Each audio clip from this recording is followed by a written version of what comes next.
자, 이제 그 와이어샤크로 이제 오늘 그 특강 때 제가 말씀드린 대로 그 와이어샤크로 원하는 사이트만 탁 와이어샤크로 캡처를 해갖고 걔네들만 탁 모아갖고 하는 방법을 다시 한번 제가 동영상으로 보여드릴 테니까 제 동영상을 보고 하나하나 이제 따라해 주시면 될 것 같아요.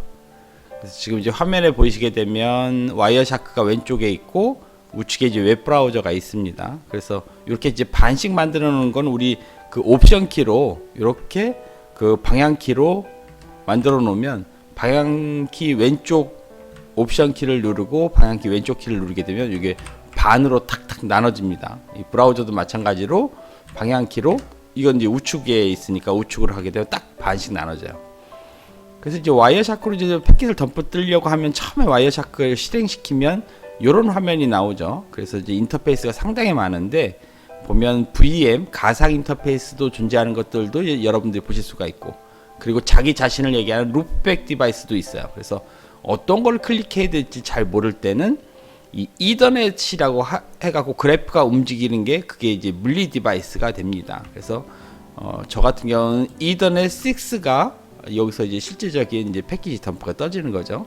얘를 이제 더블 클릭을 하면, 자, 여러분도 아마 집에서도 패킷이 어마무시하게 이렇게 패킷이 나오는 거예요. 그래서 우리가 뭐 네이버를 들어간다. 그럼 네이버 패킷을 이쪽으로 탁 보는 게 그렇게 만만치가 않습니다. 패킷이 이렇게 많기 때문에. 이럴 때 제가 오늘 이제 꿀팁을 하나 알려드릴 테니까 저처럼 한번 따라 해보세요. 자, 이제 네이버 사이트는 오늘 수업 시간 했으니까 어디를 한번 들어갔으면 좋겠냐면 구글에서 검색을 할 때 한국융합보안학회가 있어요. 융합보안학회. 아이고. 이렇게 하게 되면 이 한국융합보안학회가 아직 HTTP 사이트더라고요. 그래서 그 암호되지 않은 이제 평문통신을 여러분들이 보실 수가 있어 갖고 요거를 한번 선정을 해봤습니다. 그래서 와이어샤크가 이렇게 실행된 상태에서 이제 한국융합보안학회를 클릭을 해서 들어가 봅니다.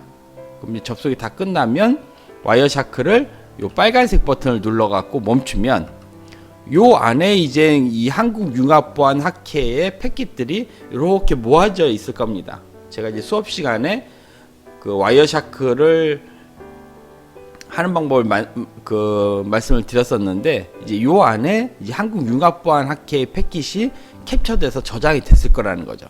그럼 이제 우리가 여기서 뭐 하는 거냐면 한국융합보안학회가 패킷이 어디 있는지를 찾아보는 거예요.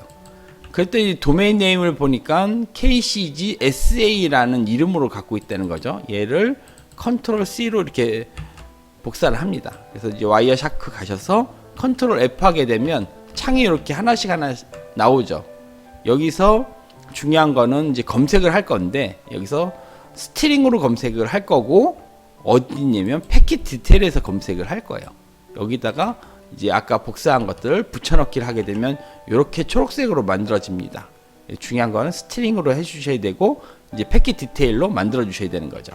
여기서 이제 파인드를 하게 되면 이제 패킷을 찾습니다. 그러면 패킷이 11,024번에 그 패킷이 있는데, 이 패킷을 보면 DNS예요. 제가 수업 시간에도 얘기한 것처럼 우리가 이 사이트에 들어갈 때 도메인으로 웹브라우저에서 요청을 하게 되면 바로 사이트에 접속하는 게 아니라 이 DNS 서버한테 이 해당 그 도메인에 대한 IP를 물어봅니다. 그렇기 때문에 이제 이 DNS 패킷이 검출이 되는 거죠. 근데 지금 우리는 DNS 그 패킷을 이렇게 모아보고 싶은 게 아니라 직접 한국융합보안학회의 그 사이트와 어떻게 통신하는지를 보고 싶은 거예요. 그러니까 DNS가 나오면 다시 파인드 버튼을 눌러갖고 검색을 한번 더 해줍니다. 언제까지? 이 DNS가 안 나오고 이제 HTTP가 나왔을 때, 지금 제가 한 4번 정도 클릭하니까 얘가 패킷 번호 끝에가 34번 요 get HTTP get에 보게 되면 하단에 여기에 이제 호스트명에 이렇게 보면 호스트명에 지금 이제 표시가 안 되는데, 호스트명에 KCG-SA라는 이 사이트가 보여갖고 여기를 이제 검색을 한 거예요. 여기서부터가 중요한 건데, 여기서 요 get이라고 되어 있는 부분들을 마우스를 이렇게 갖다 놓으시고 우측 버튼을 누르게 되면 이렇게 창이 나옵니다. 여기에 follow라고 있어요. follow를 하게 되면 얘는 HTTP 사이트니까 이제 활성화되어 있는 게 TLS 스트림하고 HTTP 스트림이 활성화되어 있어요. 여기서 이제 우리는 HTTP 스트림으로 선택을 해주시면 됩니다. 그러면 자 이렇게 되면 창이 하나 나와 있죠. 얘는 그냥 X를 쳐주시면 돼요. 그러면 우리가 어떤 걸 이제 관찰해 보실 수가 있냐면 확대를 해 보시면 이제 그 한국융합보안학회의 IP가 112.175.184.4번이라는 걸 우리가 알 수가 있어요.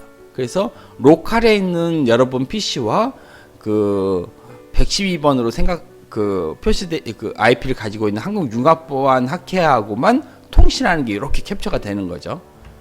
이렇게 되면 우리가 이때부터 세션을 맺는 3웨이 핸드쉐이킹도 관찰할 수가 있고 실제 웹이 어떻게 통신하는지까지도 관찰해 보실 수가 있는 거예요. 이렇게 해놓은 다음에 우리가 이 패킷을 저장을 해놓으라고 제가 말씀드렸죠. 그래서 이제 파일 가셔갖고 세이브로 저장하는 거 아니라고 말씀드렸죠. 익스포트 스페시파이드 패킷을 가셔갖고 이 필터링 된 것만 저장을 해주시면 돼요. 그래서 얘를 필터링을 해준 걸 가셔갖고 이 안에서 우리가 아까 이제 복사한 KCG SA라는 녀석으로 저장을 합니다.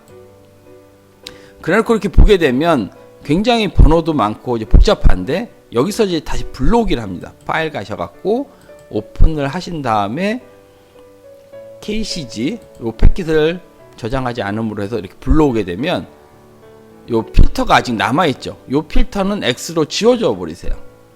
지우면 딱 이제 원하는 패킷들이 이렇게 쭉 나옵니다.